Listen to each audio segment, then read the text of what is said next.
Hello everyone, welcome to the secrets of Vargottama planets. These planets have a huge impact on everybody's destiny. You see them in the same sign in your D1 and D9 chart, but can you see them in other Vargas? How do you interpret them? By dasha, by transit, by planet, and by sign? All the details are on the video. If you're new to my channel, don't forget to sub below. Give the video a thumbs up if it's good for you. Let's begin. So what is Vargottama? Varga itself means, of course, the divisional charts like D9, D10, etc., which are there in the Vedic system. And Uttama means the best, the most pure, the highest, giving you the best result. So a Vargottama planet is not actually the planet itself, by the way, but they are placed in a Vargottama degree, which gives them power. Typically, when people talk about Vargottama, they mean that the planet is placed in the same sign in your birth chart as in your D9 Navamsa chart. It's easy to check if you have Vargottama planets in this system. All you have to know is the degree of your birth planets using sidereal zodiac only. So looking at your birth chart D1 then, look for the cardinal signs. If you have an ascendant rising sign or any planets between 0 and 3.20 of Aries, Cancer, Libra and Capricorn, they will be Vargottama. The fixed sign of Taurus, Leo, Scorpio and Aquarius, you're looking for an ascendant or planet within 13.20 to 16.40 degrees.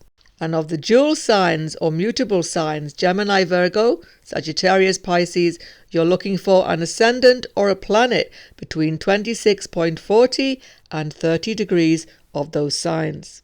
The question also arises very often, is Vargottama only between your birth chart D1 and your D9 Navamsa? And the answer is most definitely not. Let me just show you how it actually works.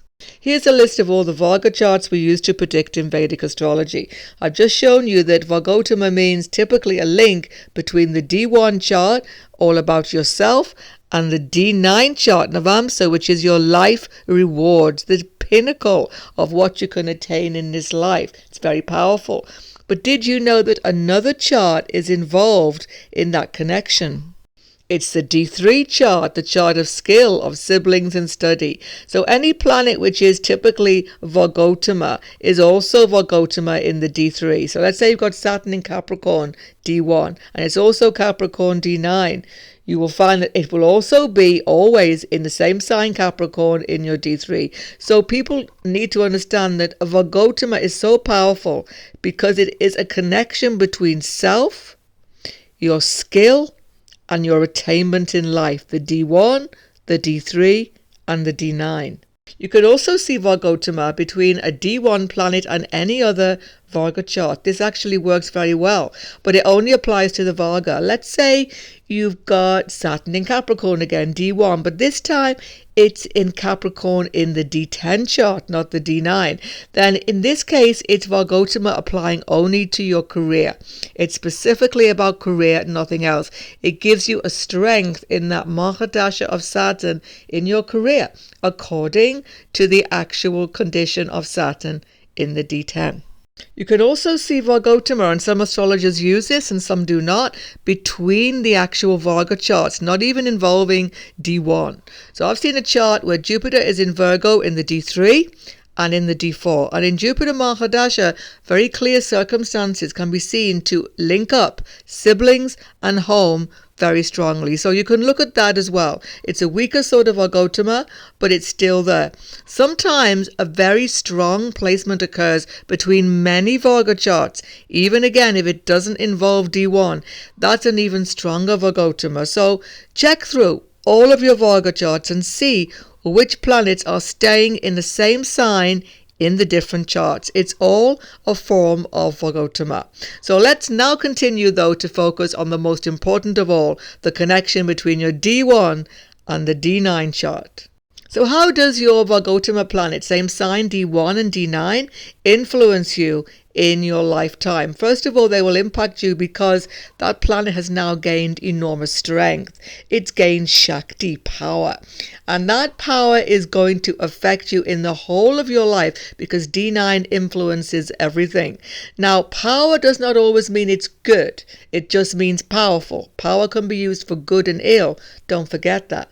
But the reason for the power really is the authenticity of the Vargottama planet. What you are inside is your D9 chart, your dharmic pattern for many life. The true you, if you like, is your D9. It's what you're aiming to be. And the D1 is what you have to be. It's your external self, according to birth circumstance, culture, and environment. So to survive in this world, you may have to say certain things, do certain things, but who you are internally might be different. But when you have a Vargottama planet or ascendant, you express the significance of that planet, the karaka significance, outwardly in a very pure way. There is no stress in your being. What you are internally in connection with that planet is what you are externally. What, however, happens when the Vargottama planet, same sign, D1 and D9, is in a debilitated state? Will it maintain that Shakti and that power? Here's a list of all the debilitated states in Vedic astrology. So if you have any of these situations, Sun in Libra, Moon Scorpio, Mercury Pisces, etc., same in your D1 as in your D9, you have a debilitated Vargottama planet, and it's become twice as powerful. But powerful in a debilitated state can become difficult for you, particularly Mahadasha. What should you do? Take a remedy as soon as you can.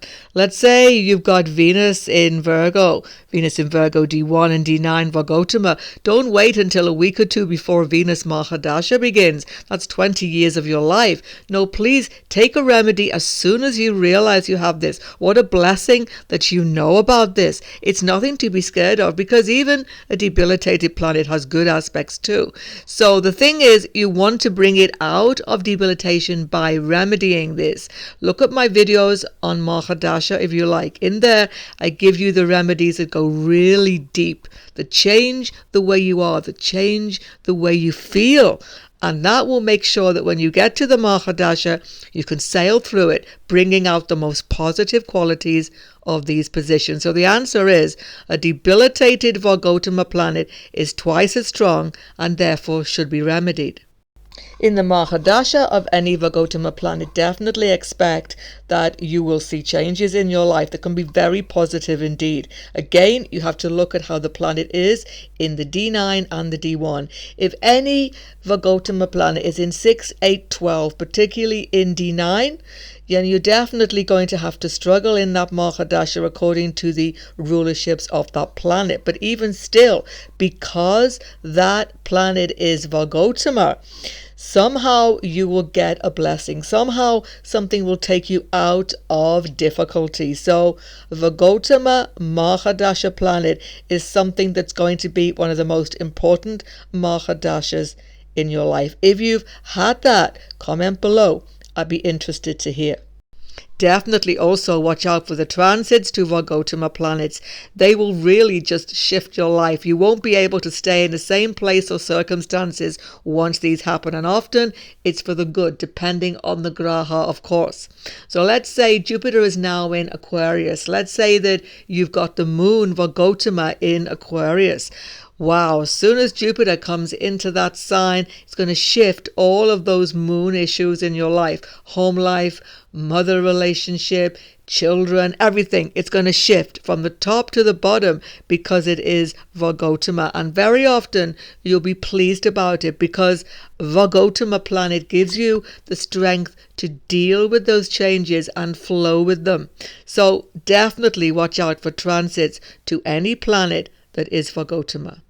Let's move on now and consider the individual meanings of Vargottama ascendant and planets, and also of the sign positions. When the ascendant is Vargottama, it's a very special blessing. It's very rare to have the same sign, D1, D9. And it gives you two special factors. First of all, it gives you the power to achieve in life through focus. Through when you know what you want to do, you totally go for it. What's happening is every sign, every house in your D1 is the same as in your D9. There's no distraction from what you want to do. Of course, affliction to your ascendant D1 or D9 can create many karmas. It may take you a long time to actually find your goal, but absolutely, once you do find your goal, Ascendant Vargottama gives you the focus to achieve. The second thing is it gives you enormous integrity. You are who you are, inside, outside. You find it hard to pretend, hard to be anything than who you are. So maybe going into acting isn't the best career. That was just a joke, everyone. But, you find it really hard to be anything than who you are. And that gives you strength, a real presence in the world. But the greatest blessing, they say, of an Ascendant Vargottama is longevity. It is seen to give a long life. It helps your health. Otherwise, of course, if there are afflictions, that may change. But on the whole, that is the blessing of Ascendant Vargottama. When your sun is in Vargottama, your will is strong. You are able to do what you want to do because you will not give up. Again, it gives you focus in the same way as rising sign Vargottama, but this time it's coming from deep inside of you, from your soul level, because the sun is your soul, of course. So you have the power of achievement because you just will not let go of what you want to do.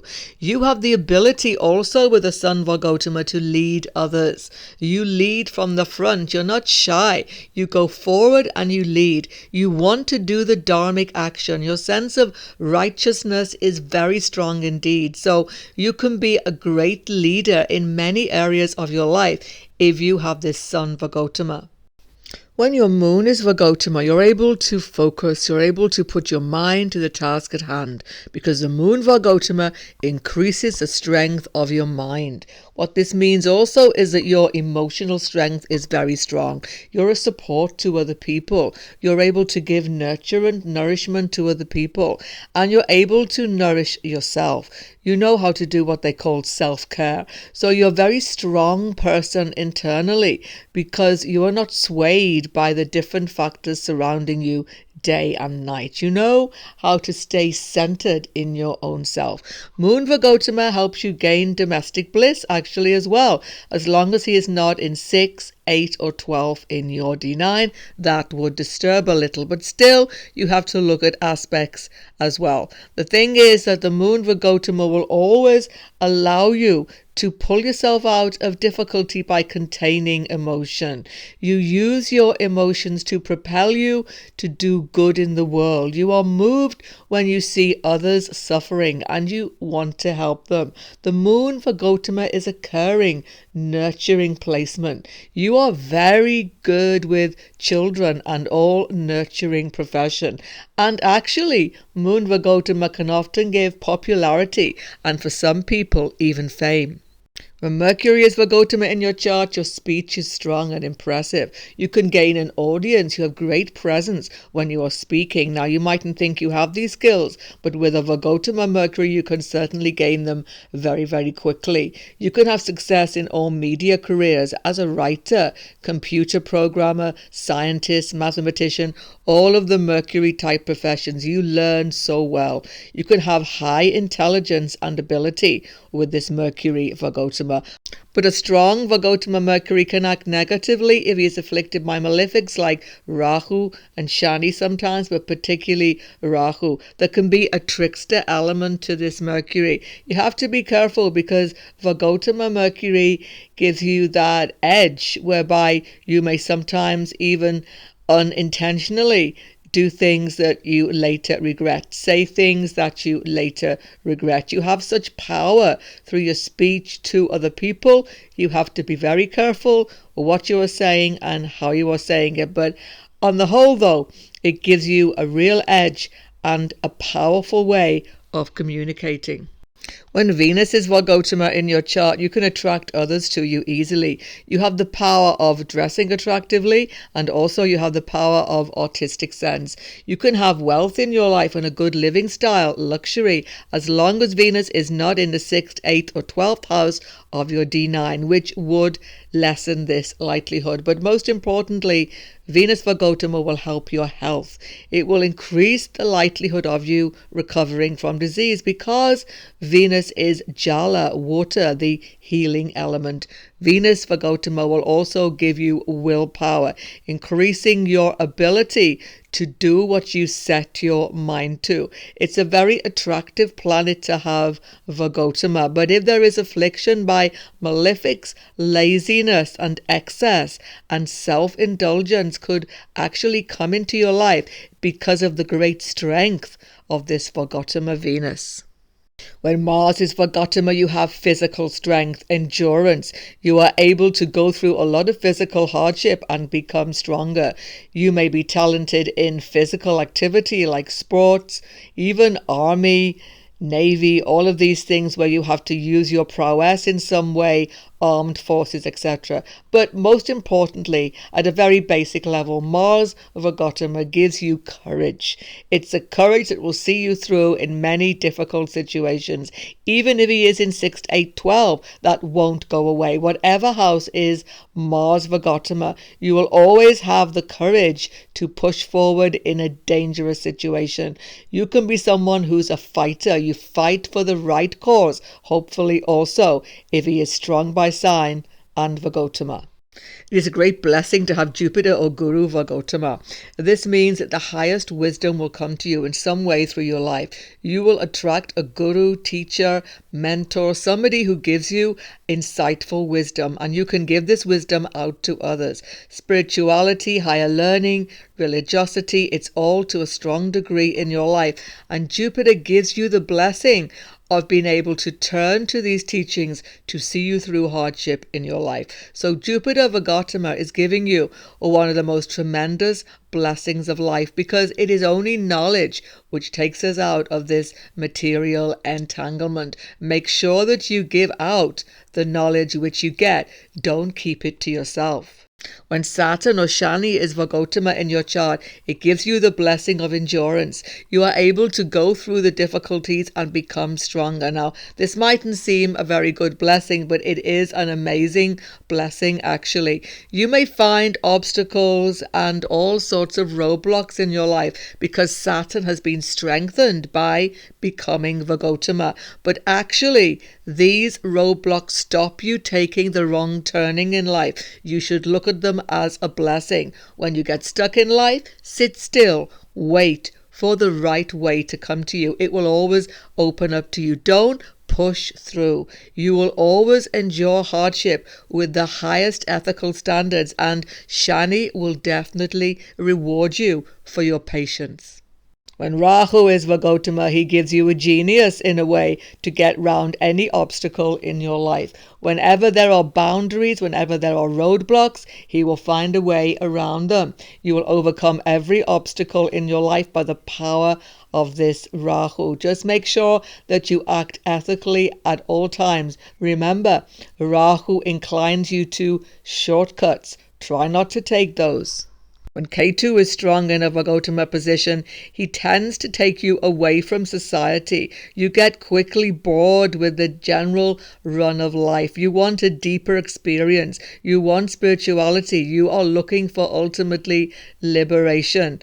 Take yourself into spiritual setting. You will always gain. You have a strong intuition, mathematical ability and skills, and even scientific ability can sometimes be there. You can be a great astrologer, researcher, mystic with this Vargottama Ketu. Finally, the sign placement of either your Vargottama rising sign or your planets. If you have planets or ascendant in Aries, Cancer, Libra and Capricorn, the cardinal signs, you have been given the blessings of Brahma.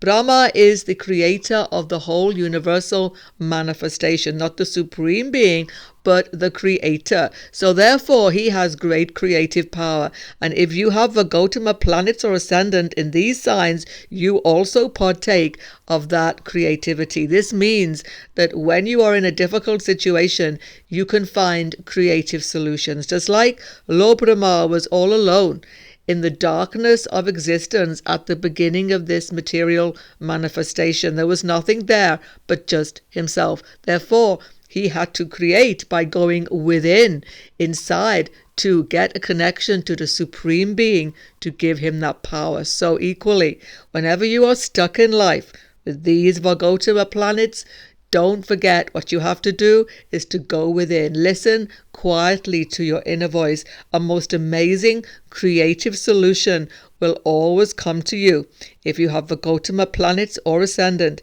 in these signs. And also, you have the ability to inspire others with your powerful leadership, because you see the way out of any difficulty. You can lead others to safety too. So it's a very strong and powerful placement of any Vargottama planet.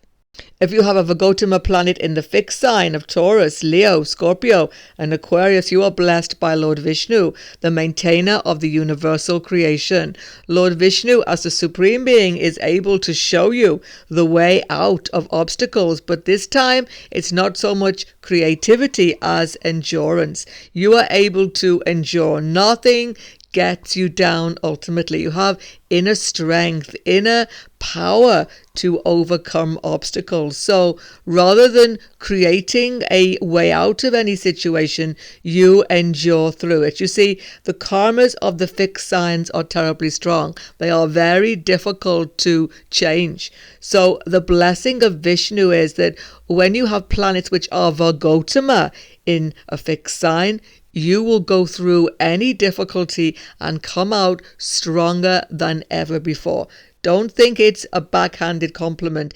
It means that the Supreme is with you, making you stronger, so that in the end, you will look back on any difficulty in your life and be actually glad that you went through it. If your Vargottama ascendant or planets are in the mutable signs of Gemini, Virgo, Sagittarius and Pisces, you have the blessings of Lord Shiva. What does this mean? It means you have the power of transformation, of completely coming out of any difficulty like a new person, beginning afresh. So any obstacle which you face with these Vargottama planets or ascendant, you will actually face obstacles by changing yourself. You will become a new person. You will start afresh from the beginning and transform any situation with enormous strength. This means also, of course, you're able to leave the past behind. You transform completely in a new beginning. When the door is in front of you to the future, you don't hesitate when you have these Vargottama planets, as long as they are unafflicted. You just walk through there into the sunshine of the new day. You're not heartless though, but you know that the only way is to start from the beginning, and you have great strength and adaptability to always be able to do that. Check out the other videos of the secrets of Vedic astrology up on your screen right now. And if you're new to my channel, don't forget to sub below. Goodbye for now, and God bless everyone.